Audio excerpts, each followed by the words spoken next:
ಸಿಂಫೋನಿಗಳು ಬಂದು ಜೋಡಿಸ್ಕೊಂಡಿದ್ದು ಹೇಗೆ ಅಂತ ಕೇಳಿದ್ರೆ, ಈಗ ಕೆಲವಷ್ಟು ಸಲ ಈ ಮಕ್ಕಳು ನಮಗೆ ಅದನ್ನು ಕಲಿಸ್ತಾರೆ. ಇಲ್ಲಿಯ ಒಂದು ದೇಶದಲ್ಲಿ ನಮ್ಮ ಭಾರತೀಯ ಮಕ್ಕಳು ಎಷ್ಟೋ ಮನೆಯಲ್ಲಿ ಪಿಯಾನೋ ಇರ್ತವೆ, ಅದು ಧೂಳು ಹಿಡ್ಕೊಂಡಿರುತ್ತವೆ. ವಯಲಿನ್ ಇರ್ತದೆ, ಧೂಳು ಹಿಡಿದಿರ್ತವೆ. ಗಿಟಾರ್ ಇರ್ತದೆ, ಇರುತ್ತೆ.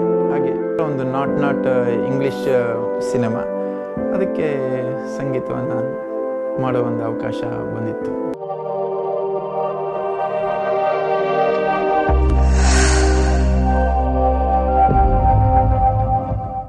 ಸಂಗೀತದಲ್ಲಿ ನಾನು ಬೆಳಿಬೇಕು ಅಂತೇಳಿ, ಸಂಗೀತದಲ್ಲಿ ಬೆಳಿಬೇಕು, ಆ ಆಸೆ ಖಂಡಿತವಾಗಿದೆ. ಈ ಸಂಗೀತದಲ್ಲಿ ಬೆಳಿಲಿಕ್ಕೆ ಅದು ಅನಂತವಾದ ಒಂದು ಮಾರ್ಗ. ಅದರಲ್ಲಿ ಸಿಕ್ಕಾಪಟ್ಟೆ ಇದೆ, ಅದರಲ್ಲಿ ಇದೊಂದು ದೊಡ್ಡ ಎಂಡ್ಲೆಸ್. ಹಾಗಾಗಿ ಈ ಸಿಂಫೋನಿಗಳು ಬಂದು ಜೋಡಿಸ್ಕೊಂಡಿದ್ದು ಹೇಗೆ ಅಂತ ಕೇಳಿದ್ರೆ, ಈಗ ಕೆಲವಷ್ಟು ಸಲ ಈ ಮಕ್ಕಳು ನಮಗೆ ಅದನ್ನು ಕಲಿಸ್ತಾರೆ. ನನ್ನ ಮಗಳು ದೊಡ್ಡ ಆಗ್ತಾ ಇದ್ದೆ, ಅವಳು ಸಂಗೀತವನ್ನು ನಾನೇ ಕಲಿಸ್ತಾ ಇದ್ದೆ. ಮತ್ತು ನನ್ನ ಅಣ್ಣನ ಜೊತೆ ಸ್ವಲ್ಪ ಕಲಿತಳು, ಪರಮೇಶ್ವರ್ ಹೆಗಡೆ ಅವ್ರ ಹತ್ರ. ಆಮೇಲೆ ಅವಳಿಗೆ ಸ್ವಲ್ಪ ಹದವಾಗಿ ಅವಳು ಒಂದು ತಾರುಣ್ಯ ಅಥವಾ ಟೀನೇಜ್ ಅಂತೇಳಿ ಹೇಳ್ತೀವಲ್ಲ, ಅಲ್ಲಿವರೆಗೆ ಅಲ್ಲಿವರೆಗೆ ಅವರಿಗೂ ಸ್ವಲ್ಪ ಒಂದು ನನಗೆ ಇದೆಲ್ಲ ಸ್ವಲ್ಪ ಸಾಕು, ಇನ್ನು ಮತ್ತೆ ಏನಾದರೂ ಬೇಕು ಅಂತೇಳಿ. ಸೊ ನಾನು ಅದು ಇಂಥ ಒಂದು ದೇಶದಲ್ಲಿ ವೆಸ್ಟರ್ನ್ ಇನ್ಫ್ಲುಯೆನ್ಸ್ ಅದು ಬೇಕು ಅವಳಿಗೆ. ಅವಳು ಫ್ಲೂಟ್ ತೊಗೊಂಡಿದ್ಲು, ಇದು ಮಾಡಿದ್ಲು. ಸೊ ದೆನ್ ಆವಾಗ ನನಗೆ ವಿಚಾರ ಈ ಮಕ್ಕಳ ಹಿಂದೆ ಓಡತ್ವೆ. ಇಲ್ಲಿಯ ಒಂದು ದೇಶದಲ್ಲಿ ನಮ್ಮ ಭಾರತೀಯ ಮಕ್ಕಳು ಎಷ್ಟೋ ಮನೆಯಲ್ಲಿ ಪಿಯಾನೋ ಇರ್ತವೆ, ಅದು ಧೂಳು ಹಿಡ್ಕೊಂಡಿರುತ್ತವೆ. ವಯಲಿನ್ ಇರ್ತದೆ, ಧೂಳು ಹಿಡಿದಿರ್ತವೆ. ಗಿಟಾರ್ ಇರುತ್ತವೆ. ಹಾಗೆ ಮಕ್ಕಳನ್ನ ಎಷ್ಟೋ ಜನ ಮಕ್ಕಳನ್ನ ಕೇಳಿದರೆ, ಎಷ್ಟೋ ಇಲ್ಲಿ ಒಂದು ಒಳ್ಳೆಯ ಒಂದು ವಿಷಯ ಅಂದರೆ, ಇಲ್ಲಿಯ ಶಾಲಾ ಪದ್ಧತಿಯಲ್ಲಿ ಸಂಗೀತ ಒಂದು ಕಂಪಲ್ಸರಿ ವಿಷಯ. ಎಲ್ಲ ಮಕ್ಕಳು ಸಂಗೀತವನ್ನು ಕಲಿತಾರೆ. ಆದರೆ ಅದನ್ನು ನಮ್ಮ ಮಕ್ಕಳು ಮುಂದೆ ಬೆಳೆಸ್ಕೊಂಡು ಹೋಗೋದಿಲ್ಲ. ಹೌದು, ಒಂದು ನೀವು ಹೇಳ್ದಂಗೆ ಟೀನೇಜ್ ಅನ್ನೋ ಒಂದು ಇದು ಬಂದಾಗ ಬೇರೆ ಕಡೆ ಆಸೆಗಳು. ಹೌದು, ಅವರು ಶಾಲಾ ಶಿಕ್ಷಣ ಪದ್ಧತಿಯಲ್ಲಿ ಕಲಿತದ್ದನ್ನು ಆಫ್ಟರ್ 12th ಯೂಶ್ವಲಿ ನಮ್ಮ ಈಗ ಭಾರತೀಯ ಮೂಲದ ಮಕ್ಕಳು ನಾವು ಕೆರಿಯರ್ ಓರಿಯೆಂಟೆಡ್ ಆಗಿ ಇಲ್ಲ, ನಮ್ಮ ಭಾರತೀಯ ಆ ಒಂದು ಮನಸ್ಥಿತಿ ಇಲ್ಲ, ಇದು ಸಂಗೀತ ಸಾಕು, ಈಗ ಕೆರಿಯರ್ ಸಲುವಾಗಿ ಇದು ಬೇಕು ಅನ್ನೋದು. ಮಕ್ಕಳು ಅದನ್ನು ಬದಿಗಿಡ್ತಾರೆ. ಪಿಯಾನೋ ಇರುತ್ತೆ ಮನೆಯಲ್ಲಿ, ಏನೋ ಒಂದು, ಬಟ್ ಅದರಲ್ಲಿ ಬೆಳೆಸ್ಕೊಳ್ಳುವ ಒಂದು ಅವಕಾಶ ಇರೋದಿಲ್ಲ. ಅದನ್ನು ಗಮನಿಸಿದೆ ನಾನು. ನನಗನ್ನಿಸ್ತು, ನಮ್ಮ ಮಕ್ಕಳಿಗೆ ನಮ್ಮ ಹಾಡುಗಳನ್ನು ಯಾಕೆ ನಾವು ಕಲಿಸಬಾರ್ದು? ಈ ಇನ್ಸ್ಟ್ರೂಮೆಂಟ್ ನಿಮ್ಮಲ್ಲಿ ಬೇಕಾದ ಕೌಶಲ್ಯ ಇದೆ, ಕೌಶಲ್ಯದ ಕೊರತೆ ಮಕ್ಕಳಲ್ಲಿಲ್ಲ. ಅವರಲ್ಲಿ ಕ್ರಿಯಾಶೀಲ ಆಲೋಚನೆಗಳ ಕೊರತೆ ಇಲ್ಲ. ಹಾಗಾದರೆ ಕೊರತೆ ಆಗಿರೋದೇನು? ಕಂಟೆಂಟ್ಗಳು. ಹೌದು, ಒಂಥರ ಒಂದು ಇಂಟರಾಕ್ಟಿವ್ ಆಗಿ ಮಾಡುವಂಥ ಒಂದು ಆಸಕ್ತಿ. ಮಕ್ಕಳು ಇಲ್ಲಿಯ ಸಂಸ್ಕೃತಿಗೆ ಒಗ್ಗಿಕೊಳ್ಳೋದಿಲ್ಲ ಮುಂದೆ, ಅಥವಾ ಒಗ್ಗಿಕೊಂಡ್ರು ಅವರ ಇದನ್ನು ಬಳಸ್ಕೊಂಡು ಒಗ್ಗಿಕೊಳ್ಳೋದಿಲ್ಲ, ಅಥವಾ ನಮ್ಮದನ್ನು ಅವರು ಇದು ನಮ್ಮದು ಅಂತ ಹೇಳಿ ಒಪ್ಪಿಕೊಳ್ಳೋದಿಲ್ಲ. ಎರಡಕ್ಕೂ ಮಧ್ಯದಲ್ಲಿ ಮಿಲನ. ಹೌದು, ಆ ಥರ ಒಂದು. ಹಾಗಾಗಿ ಇದನ್ನು ನಮ್ಮ ಸಂಗೀತವನ್ನು ನಿಮ್ಮ ವಾದ್ಯದಲ್ಲಿ ಬಳಸ್ಕೊಳ್ಳಿ. ನಮ್ಮ ಸಂಗೀತವನ್ನು ನಾನು ಕೊಡಬಲ್ಲೆ, ನಿಮ್ಮ ವಾದ್ಯ ಕೌಶಲ್ಯ ನಿಮ್ಮಲ್ಲಿದೆ, ಆ ಕೌಶಲ್ಯವನ್ನು ನೀವು ಈ ಸಂಗೀತವನ್ನು ಬಳಸ್ಕೊಳ್ಳಿ. ಅದ್ಭುತವಾದ ಆಲೋಚನೆ. ಹಾಗಾಗಿ ಆ ಮಕ್ಕಳಿಗೆ ನಮ್ಮ ಸಂಗೀತವನ್ನು ಅದರಲ್ಲಿ ನುಡಿಸುವ ಒಂದು ನನಗೆ ಆಲೋಚನೆ ಬಂತು. ಆಗ ಮಕ್ಕಳನ್ನು ಮಾಡಿದ್ದೆ. ಕನ್ನಡ ಸಂಘದಲ್ಲಿಯೂ ಸಹ ನಾವು 2-3 ಸಿಂಫೋನಿ ಮಾಡಿದ್ದೇವೆ ಬಹಳಷ್ಟು ವರ್ಷ ಹಿಂದೆ ಈ ಮಕ್ಕಳನ್ನಾಗೆ. ಆಮೇಲೆ ಈ ಒಂದು ಸಿಂಫೋನಿ ಈಗ ಒಂದು ಆಲ್ಮೋಸ್ಟ್ ಒಂದು 12-13 ವರ್ಷಗಳಿಂದ ಇದು ನಡ್ಕೊಂಡು ಬರ್ತಾ ಇದೆ. ಬೇರೆ ಬೇರೆ ವರ್ಷಕ್ಕೆ 1-2 ಸಿಂಫೋನಿ ಆಗ್ತಾ ಇರತ್ವೆ. ಸೊ ಹಾಗಾಗಿ ಸಿಂಫೋನಿ ನನಗೆ ಅದೊಂದು ಈ ರಸ್ತೆಯಲ್ಲಿ ನಡೀತಾ ಇರುವಾಗ ಸಿಕ್ಕಂತಹ ಅಥವಾ ಕಂಡಂತಹ ಒಂದು ಫಲ ಕೊಡುವ ಒಂದು ಮರ ಅಂತೇಳಿ ಹೇಳ್ಬೋದು. ನಮಗೆ ಈಗ ದಾಹವನ್ನು ತ್ರಷಿಯನ್ನು ಇಂಗಿಸ್ಕೊಳ್ಳಲಿಕ್ಕೆ ಸಿಕ್ಕಂತಹ ಇಲ್ಲ ಇದನ್ನು ನಾವು ಅದೇ ಮುಖ್ಯ ಅಂತೆಲ್ಲ, ಇದು ನಮಗೆ ಒಂದು ಖುಷಿ ಕೊಡುವ ನಿಮ್ಮ ಒಂದು ಅಂಗ ಕಲೆನ ಬೆಳೆಸೋ ಸಂಗೀತದ ಒಂದು ಐಡಿಯಾ ಅದೊಂದು. ಖಂಡಿತ ಖಂಡಿತ. ಇದರಲ್ಲಿ ಮಕ್ಕಳಿಗೆ ಅದರಲ್ಲಿ ಖುಷಿ ಕೊಡುತ್ತೆ. ಅವ್ರ ಖುಷಿ ನೋಡಿದ್ರೆ ನಮಗೆ ಇಷ್ಟ ಆಗುತ್ತೆ. ಅವರ ಕ್ರಿಯೇಟಿವಿಟಿಯನ್ನು ಇದರಲ್ಲಿ ಬಳಸ್ಕೊಳ್ತಾರೆ. ಅವ್ರಿಗೂ ಅದು ಸಂತೋಷ, ಅದು ಇವರಿಗೂ ಸಂತೋಷ ಆಗುತ್ತೆ. ಹೊಸದ್ ಕಲಿತೆ ಅಥವಾ ನಮ್ಮ ಒಂದು ಸಂಸ್ಕೃತಿನ ನಾನು ಇದರಲ್ಲಿ ಉಳಿಸ್ತಾ ಇದ್ದೀನಿ, ಬಳಸ್ತಾ ಇದ್ದೀನಿ.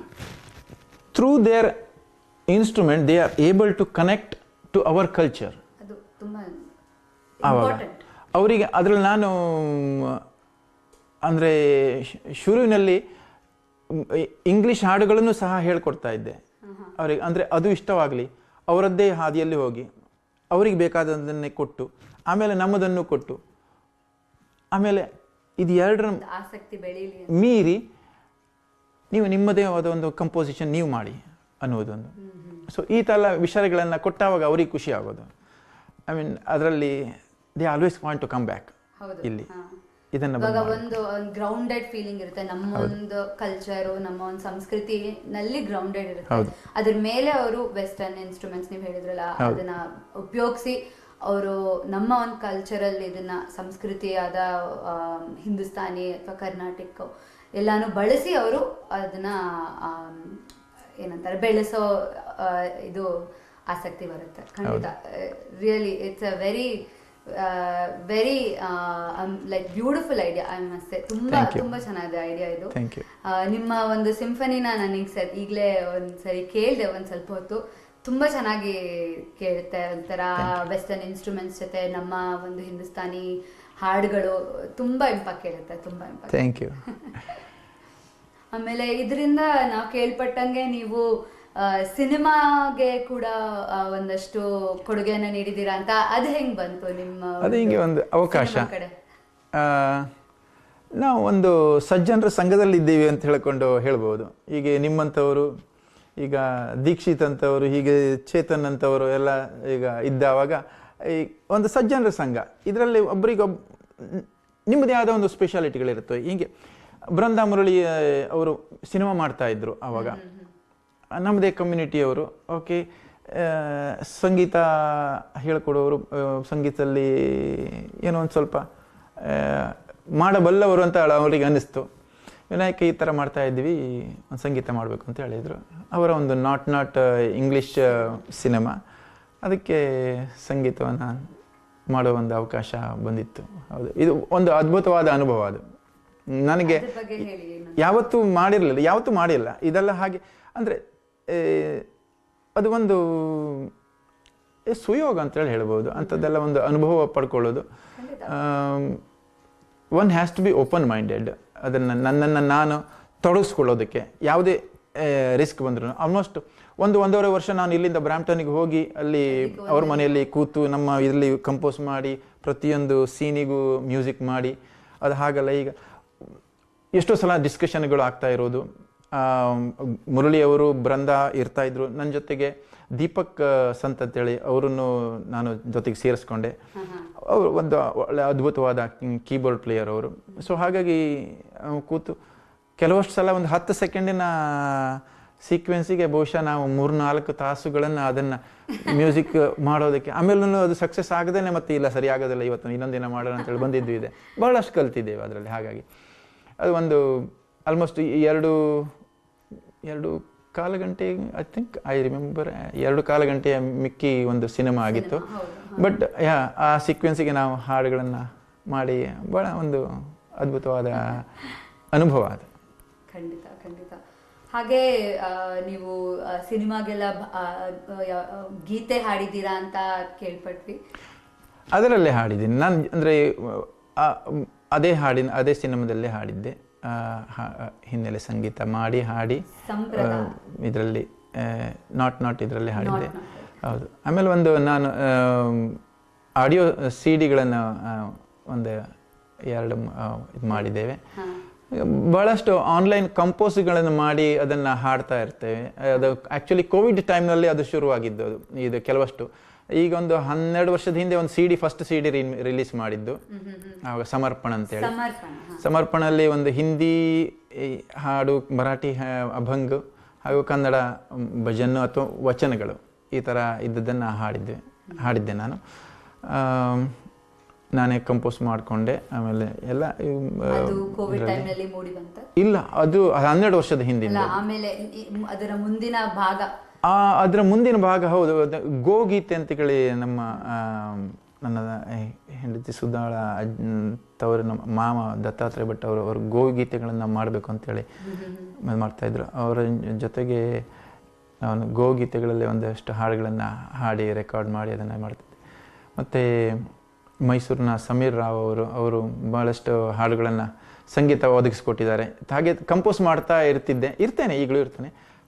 ಹಾಡುಗಳನ್ನು ಅವ್ರ ಹತ್ರ ಸಂಗೀತ ಮಾಡಿಸ್ಕೊಳ್ಳೋದು, ಆಮೇಲೆ ಹಾಡೋದು, ಈ ಥರ ಭಾಳಷ್ಟು ಹಾಡುಗಳನ್ನು ಹೀಗೆ ಕಂಪೋಸ್ ಮಾಡು. ನಾನೇ ಕೆಲವಷ್ಟು ಸಲ ನಾನೇ ಅದಕ್ಕೆ ಮ್ಯೂಸಿಕ್ ಹಾಕೋದು. ಕೆಲವಷ್ಟು ದಿನ ರಾತ್ರಿಗಳು ವೀಕೆಂಡ್ನಲ್ಲಿ ಬೇಸ್ಮೆಂಟ್ನಲ್ಲಿ ನಮ್ಮದು ನಡೀತಾ ಇರತ್ತೆ ಹೀಗೆ. ಈಗ ನಿಮ್ಮ ದಿನಚರಿ ಹೇಗೆ ಇದೆ? ನಿಮಗೆ ಒಂದು ಇದು ಬಂದಾಗ, ಒಂದು ಸ್ಫೂರ್ತಿ ಬಂದಾಗ ನೀವು ಕಂಪೋಸಿಂಗ್ ಮಾಡಿ ಅದನ್ನ ಸುಮ್ಮನೆ ಇಟ್ಕೊಂಡಿರ್ತೀರಾ? ಅದನ್ನೆಲ್ಲ ಕಂಪೋಸಿಷನ್ಸ್ ಕೆಲವಷ್ಟು ವಿಚಾರಗಳು ಕೆಲಸದಲ್ಲೂ ಬರ್ತವೆ, ಕೆಲವಷ್ಟು ವಿಚಾರಗಳು ಬಾತ್ರೂಮ್ನಲ್ಲೂ ಬರ್ತವೆ. It is unconditional. ಹೌದು, ಅದರಲ್ಲಿ ಅಂದರೆ ಆಲೋಚನೆಗಳು ಬಂದಾವಾಗ ಕೆಲವಷ್ಟು ಸಲ ನಮಗೆ ಅದು ಮಾಡಿಟ್ಕೊಳ್ಳೋದು ಆಗೋದಿಲ್ಲ.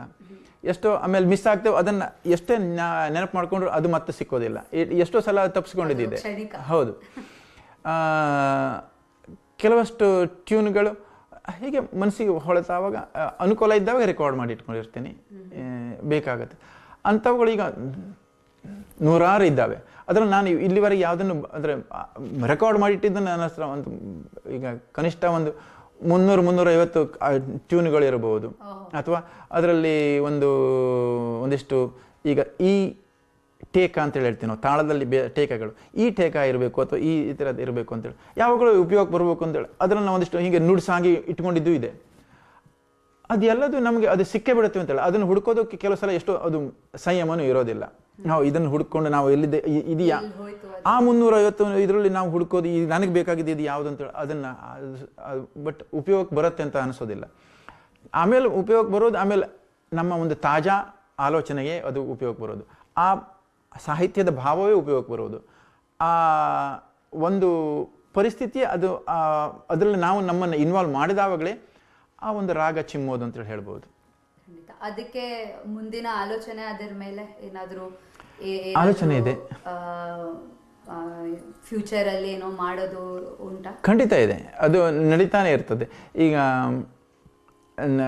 ಸುಮಾರಷ್ಟು ಪ್ರಾಜೆಕ್ಟ್ಗಳಲ್ಲಿ ಮಾಡ್ತಾನೆ ಇದ್ದೀನಿ. ನನ್ನ ಸಂಗೀತ ಭಾರತಿ ಇಂಡಿಯನ್ ಕ್ಲಾಸಿಕಲ್ ಮ್ಯೂಸಿಕ್ ಅಂತೇಳಿ ಒಂದು ಶಾಲೆ ಸಂಸ್ಥೆಯನ್ನು, ಶಾಲೆನೂ ಅಲ್ಲ ಅದು ಆ್ಯಕ್ಚುಲಿ ಸಂಸ್ಥೆ ಅಂತ ಹೇಳ್ಬೋದು. ಅದರಲ್ಲಿ ನಾವು ಕಲಾವಿದರನ್ನು ಆರ್ಗನೈಸ್ ಮಾಡೋದು, ಈ ಥರ ಕೆಲವಷ್ಟು ಹಾಡುಗಳನ್ನು ಪ್ರಕಟಪಡಿಸೋದು, ಕಂಪೋಸ್ ಮಾಡೋದು, ಮಕ್ಕಳಿಗೆ ಶಿಕ್ಷಣ ಒದಗಿಸೋದು, ಇದೆಲ್ಲ ಒಂದು ಕಾಯಕಲ್ಪವಾಗಿ ಅದರ ಒಂದು ಉದ್ದೇಶಗಳಲ್ಲಿ ನಾವು ಹಮ್ಮಿಕೊಂಡಿದ್ದೇವೆ. ನಾನು ಮೊದಲು ಹೇಳಿದಾಗ ನನ್ನ ತಮ್ಮ ತಂಗಿ ಮಗಳು ಎಲ್ಲರೂ ನಾವು ಇದರಲ್ಲಿ ನಾವು ತೊಡಗಿಸ್ಕೊಂಡಿದ್ದೇವೆ. ಮಕ್ಕಳಿಂದಲೇ ನಾವು ಎಷ್ಟೋ ಸಲ ಹಾಡ್ಸೋಕೆ ನೋಡ್ತೀವಿ. ಅದ್ರ ಪ್ರಾಜೆಕ್ಟ್ಗಳು ಈಗ ಒಂದು ಸಾಲಾಗಿ ಒಂದಿಷ್ಟುಗಳು ಇದ್ದಾವೆ, ಅದರಲ್ಲಿ ಖಂಡಿತವಾಗಿದೆ. ಬೇರೆ ಬೇರೆ ವಿಷಯದ ಮೇಲೆ ಇದೆ.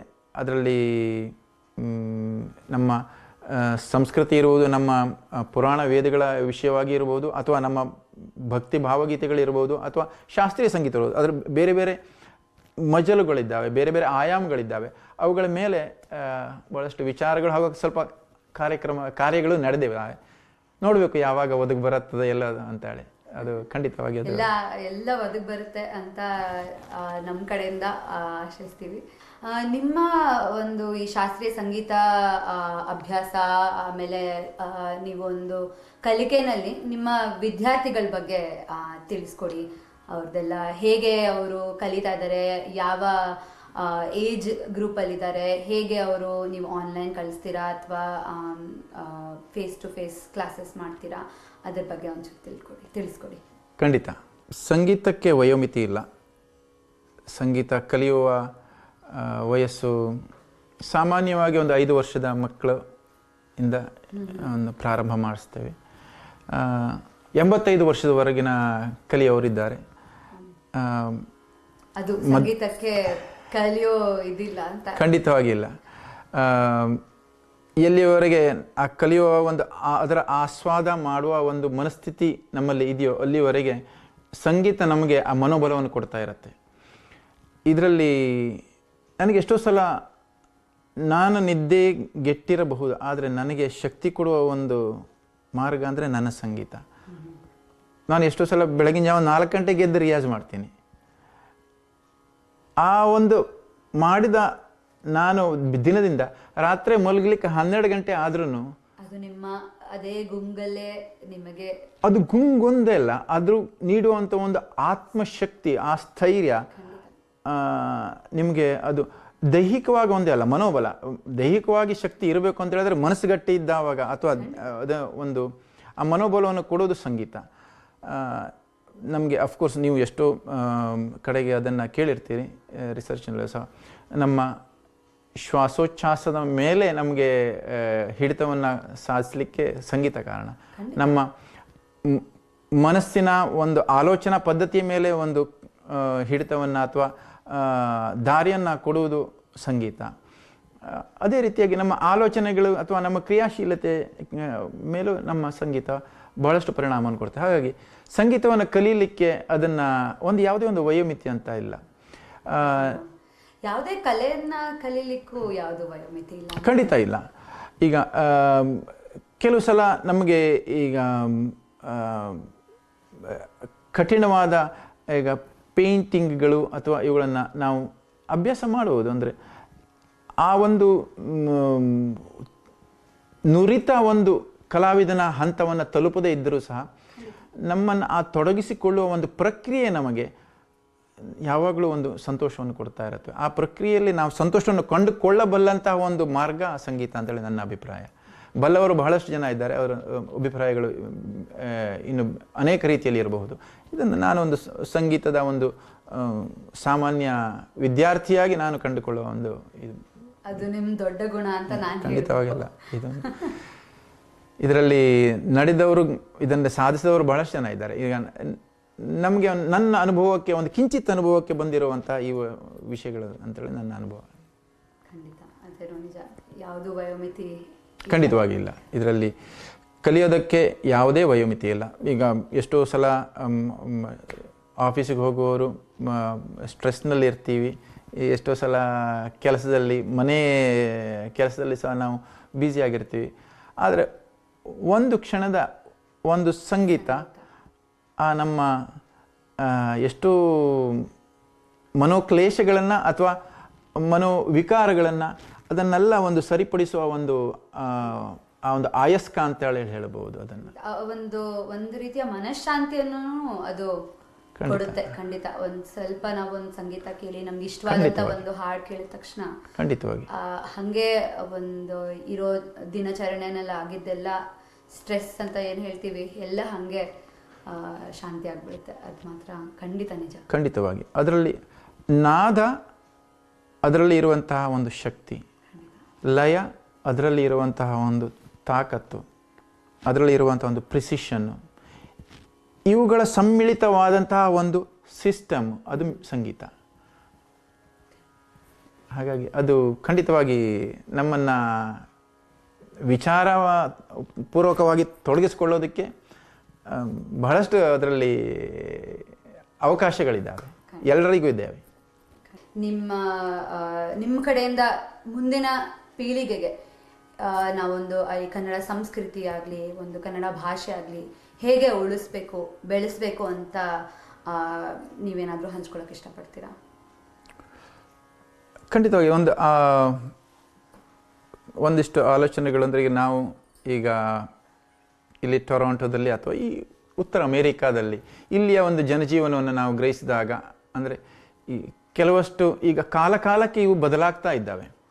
ಈಗ ನಮಗಿಂತ ಮೊದಲು ಬಂದವರ ಪರಿಸ್ಥಿತಿಯಲ್ಲಿ ಅವರು ಏನು ಇದು ಒಳ್ಳೆಯದು ಅಂತೇಳಿ ಯಾವುದು ಸಿದ್ಧ ಮಾಡಿ ಇದೇ ಫಾರ್ಮುಲಾ ಅಂತೇಳಿ ಅವರು ಯಾವುದು ತಯಾರು ಮಾಡಲಿ. ಇದು ಈಗಿನ ಕಾಲಕ್ಕೆ ಇದು ಸರಿ, ಆವಾಗಿನ ಕಾಲಕ್ಕೆ ಅದು ಸರಿ, ಇವಾಗಿನ ಕಾಲಕ್ಕೆ ಇದು ಸರಿ.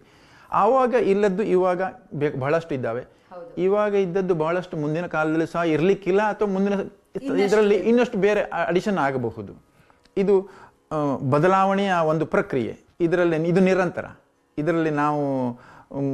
ಅದರಲ್ಲಿ ನಾವು ಕಡಿವಾಣ ಹಾಕುವ ಯಾವುದೇ ಒಂದು ಪ್ರಯತ್ನಗಳು ಇಲ್ಲಿ ನಡೀಲಿಕ್ಕಿಲ್ಲ.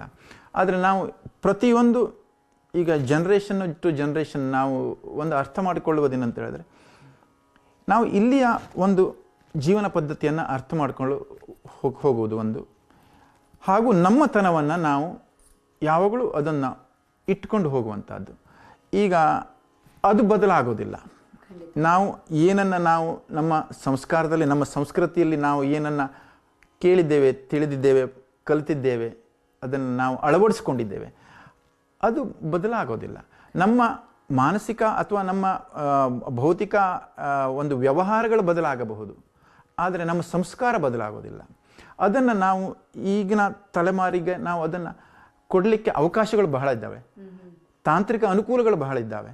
ಈಗ ಮೊದಲು ಇಲ್ಲದ ಒಂದು ಈಗ ಆನ್ಲೈನಲ್ಲಿ ಎಷ್ಟೋ ವಿಷಯಗಳನ್ನು ಹಂಚಿಕೊಳ್ಳುವುದು, ಅದನ್ನು ನಾವು ನೇರವಾಗಿ ಅದನ್ನು ಪಡ್ಕೊಳ್ಳುವುದು ಲಭ್ಯಗಳು ಇದ್ದಾವೆ ಇವಾಗ. ಮೊದಲು ಅದು ಇರಲಿಲ್ಲ. ವ್ಯಕ್ತಿಯನ್ನು, ವಿಷಯವನ್ನು ಹುಡುಕಿ ನಾವು ಎಲ್ಲಿಂದೋ ದೂರಕ್ಕೆ ಹೋಗಬೇಕಾದಂಥ ಪರಿಸ್ಥಿತಿ ಇತ್ತು. ಇವಾಗ ಹಾಗಲ್ಲ. ವಿಷಯ ನಿಮಗೆ ಕಲಿಯುವ ಒಂದು ಮನಸ್ಥಿತಿ ಇದ್ದರೆ ಅದನ್ನು ಪಡ್ಕೊಳ್ಳೋ ಒಂದು ಅನುಕೂಲ ಇದೆ. ಯಾವ ವಿಷಯವನ್ನು ನಾವು ಮಕ್ಕಳಿಗೆ ಕೊಡಬೇಕು ಅನ್ನುವ ಒಂದು ವಿಚಾರವನ್ನು ಪಾಲಕರು ಬಹಳಷ್ಟರ ಮಟ್ಟಿಗೆ ಒಂದು ನಿರ್ಧಾರ ಅದನ್ನು ತೆಗೆದುಕೊಳ್ಬೇಕು ಅಂತೇಳಿ ನನಗೆ ಅನಿಸ್ತದೆ. ಜನನಿ ಈಗ ಮೊದಲ ಪಾಠಶಾಲೆ ಅಂತೇಳಿ ಒಂದು ಮೊದಲಿನ ಕಾಲದಲ್ಲಿ ಇದ್ದಂಥ ಒಂದು ವಿಷಯ. ಈಗ ಒಂದು ಸಂಸಾರವೇ ಮೊದಲ ಪಾಠಶಾಲೆ. ಅಲ್ಲಿ ಮಕ್ಕಳು ಕಲಿತಿದ್ದನ್ನು ಬಹುಶಃ ಅದನ್ನು ಬೆಳೆಸ್ಕೊಂಡು ಹೋಗ್ತಾರೆ ಮುಂದೆ. ಈಗಿನ ಪಾಲಕರು ಸಹ ವೆಲ್ ಇನ್ಫಾರ್ಮ್ಡ್ ಅಂತೇಳಿ ಹೇಳ್ತೇನೆ. ಮೊದಲಿನ ಈಗ ಕೆಲವಷ್ಟು ತಲೆಮಾರಿನ ಹಿಂದಿಗಿಂತ ವೆಲ್ ಇನ್ಫಾರ್ಮ್ಡ್, ಅದರಲ್ಲಿ ನಾಲೆಡ್ಜ್ ಇರುವವರು ಸಹ ಬಹಳಷ್ಟು ಜನ ಇದ್ದಾರೆ, ಬರ್ತಾ ಇದ್ದಾರೆ, ನಾವು ನೋಡ್ತಾ ಇದ್ದೇವೆ. ಈಗ ಎಷ್ಟೋ ಕಡೆ ಹೋದಾಗೆ ಸಾಹಿತ್ಯದಲ್ಲಿ ತಿಳ್ಕೊಂಡವರು ಎಷ್ಟು ಜನ ನಮಗೆ ಸಿಗ್ತಾರೆ, ಸಂಗೀತವನ್ನು ತಿಳ್ಕೊಂಡವರು ಎಷ್ಟು ಜನ ಕಲಿತು ಅದು ಅಭ್ಯಾಸ ಮಾಡೋ ಬಹಳಷ್ಟು ಜನ ನಮಗೆ ಸಿಗ್ತಾರೆ. ಈಗ ಮೊದಲಿಗಿಂತಲೂ ಹೆಚ್ಚಾಗಿ ಇದು ನಡ್ಕೊಂಡು ಹೋಗ್ತಾ ಇದೆ. ಬಹಳ ಉತ್ಕೃಷ್ಟವಾದ ಒಂದು ಕಲಾವಿದರು ಅಥವಾ ಪಾಂಡಿತ್ಯ ಇರುವಂಥ ವಿದ್ವಾಂಸರು, ಇಲ್ಲಿ ರಿಸರ್ಚ್ ಮಾಡುವಂಥ ವಿಜ್ಞಾನಿಗಳು ಬಹಳಷ್ಟು ಜನ ಇವಾಗ ಬರ್ತಾ ಇದ್ದಾರೆ, ಇಲ್ಲಿ ಬೆಳೀತಾ ಇದ್ದಾರೆ. ಸೊ ಇದನ್ನೆಲ್ಲ ನೋಡಿದರೆ ನಮ್ಮ ಸಂಸ್ಕೃತಿ ಇದರ ಒಂದು ಅವಿಭಾಜ್ಯ ಅಂಗವಾಗಬೇಕು.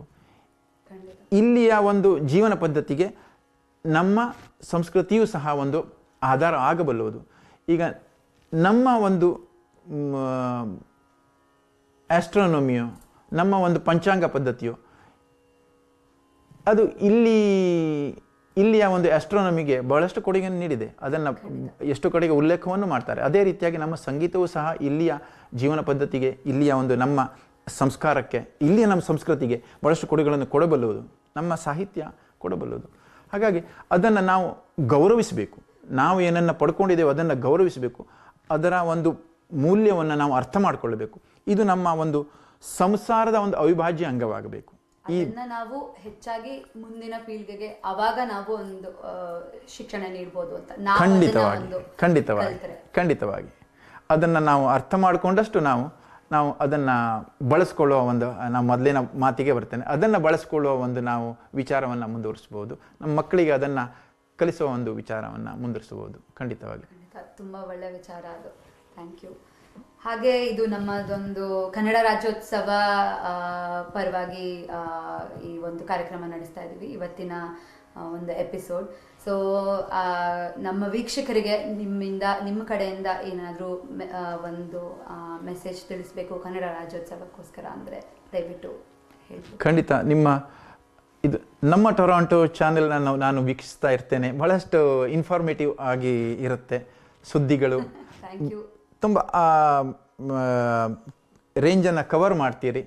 ಇಲ್ಲಿಯ ನಮ್ಮ ಜನಜೀವನದ ಒಂದು ವಿಷಯವನ್ನು ತಲುಪಿಸೋದಕ್ಕೆ ಜನರಿಗೆ ಖಂಡಿತವಾಗಿ ಅದನ್ನು ನಾನು ಮೆಚ್ಚುತ್ತೇನೆ. ಈ ಒಂದು ಪ್ರಯತ್ನ ಬಹಳ ಅದ್ಭುತವಾಗಿ ಬರ್ತಾ ಇದೆ. ಮುಂದೆ ಖಂಡಿತ ನಡೆಸ್ಕೊಂಡು ಹೋಗಿ. ಇದು ನಮ್ಮ ಒಂದು ಕನ್ನಡ ಸಮುದಾಯಕ್ಕೆ ಅಥವಾ ಕನ್ನಡ ನಮ್ಮ ಸಮಾಜಕ್ಕೆ ಇದು ಒಂದು ಒಳ್ಳೆ ಎಡಿಷನ್ನು. ಇಲ್ಲಿಯವರೆಗೆ ಈ ಥರದ ಒಂದು ಪ್ರಯತ್ನಗಳು ಆಗಿರಲಿಲ್ಲ. ಹಾಗಾಗಿ ನಮ್ಮ ಟೊರಾಂಟೊ ಬಹಳ ಒಳ್ಳೆಯ ಕೆಲಸ ಮಾಡ್ತಾ ಇದೆ. ತುಂಬ ಖುಷಿ ಆಗ್ತದೆ ನೋಡಲಿಕ್ಕೆ ಚಾನೆಲ್ ಅದರಲ್ಲಿ. ಅದೇ ರೀತಿಯಾಗಿ ಈ ನಿಮ್ಮ ಪಾಡ್ಕಾಸ್ಟ್ ಸಹ ಸರಣಿ ಮುಂದುವರಿಲಿ. ಕನ್ನಡದಲ್ಲಿ ಈ ತರಹ ಅನೇಕ ಕೆಲಸಗಳು ಆಗಬೇಕು. ಇದರಲ್ಲಿ ನಾವು ಉಳಿದ ಕಮ್ಯುನಿಟಿಗಳನ್ನು ನೋಡಿದವಾಗ ನಮ್ಮ ಕನ್ನಡದಲ್ಲಿ ಇದು ಇನ್ನುವರೆಗೆ ಆಗಿರಲಿಲ್ಲ. ಹಾಗಾಗಿ ಈ ಥರದ್ದೊಂದು professionally backed up very well thought of ಆ ಥರ ಒಂದು ಪ್ರೋಗ್ರಾಮು ಇದು. ಈ ವಿಚಾರ, ಈ ಕೆಲಸ ಕಾರ್ಯಗಳು ನಿಮ್ಮ ರೇಡಿಯೋ ಶೋರೂಮ್ ಮೂಲಕವಾಗಿ ಅನೇಕ ಮುಂದೆ ಸರಣಿಯಾಗಿ ನಡೆಯಲಿ, ಅನೇಕ ವೈವಿಧ್ಯಮಯ ಕಾರ್ಯಕ್ರಮಗಳು ನಡೆಯಲಿ, ವೈವಿಧ್ಯಮಯ ಒಂದಿಷ್ಟು ವ್ಯಕ್ತಿಗಳ ಪರಿಚಯ ಸಮಾಜಕ್ಕೆ ಆಗಲಿ, ಅದು ಇಲ್ಲಿಯ ಮೇನ್ ಸ್ಟ್ರೀಮ್ ಸಮಾಜಕ್ಕೂ ಆಗಲಿ, ನಮ್ಮ ಕನ್ನಡ ಸಮಾಜಕ್ಕೂ ಆಗಲಿ ಅಂಥೇಳಿ ನಾನು ಈ ಒಂದು ರಾಜ್ಯೋತ್ಸವ ಸಂದರ್ಭದಲ್ಲಿ ನಿಮಗೆ ಎಲ್ರಿಗೂ ಶುಭ ಹಾರೈಸ್ತಾ ಹೇಳ್ತೇನೆ, ಆಶಿಸ್ತೇನೆ. ಈ ಒಂದು ಕಾರ್ಯಕ್ರಮಕ್ಕೆ ನಿಮ್ಮಿಂದ ಮೊದಲಾಗಿರೋದು ನಮಗೆ ತುಂಬ ಸಂತೋಷವನ್ನು ಕೊಟ್ಟಿದೆ. ತುಂಬ ಧನ್ಯವಾದಗಳು, ಹೃತ್ಪೂರ್ವಕ ಧನ್ಯವಾದಗಳು ನಿಮಗೆ. ನನಗೆ ಈ ಒಂದು ಸೌಭಾಗ್ಯವನ್ನು ಕೊಟ್ಟಂತ ನಿಮಗೆ ಎಲ್ರಿಗೂ ಮತ್ತೊಮ್ಮೆ ಹೃತ್ಪೂರ್ವಕವಾದ ಧನ್ಯವಾದಗಳು. ನಮ್ಮ ವೀಕ್ಷಕರು ಕೂಡ ಈ ಪಾಡ್ಕಾಸ್ಟ್ ಅನ್ನು ನೋಡಿ ತುಂಬಾ ಸಂತೋಷ ಪಡ್ತಾರೆ ಅಂತ ನಾನು ಭಾವಿಸ್ತೀನಿ. ಇವತ್ತು ನೀವು ಮಾತಾಡೋದಕ್ಕೆ, ನಮ್ಮ ಜೊತೆ ಹಂಚ್ಕೊಳ್ಳೋದಕ್ಕೆ ಈ ಒಂದು ಅವಕಾಶ ಮಾಡಿಕೊಟ್ಟಿದ್ದಕ್ಕೆ ತುಂಬ ಧನ್ಯವಾದಗಳು.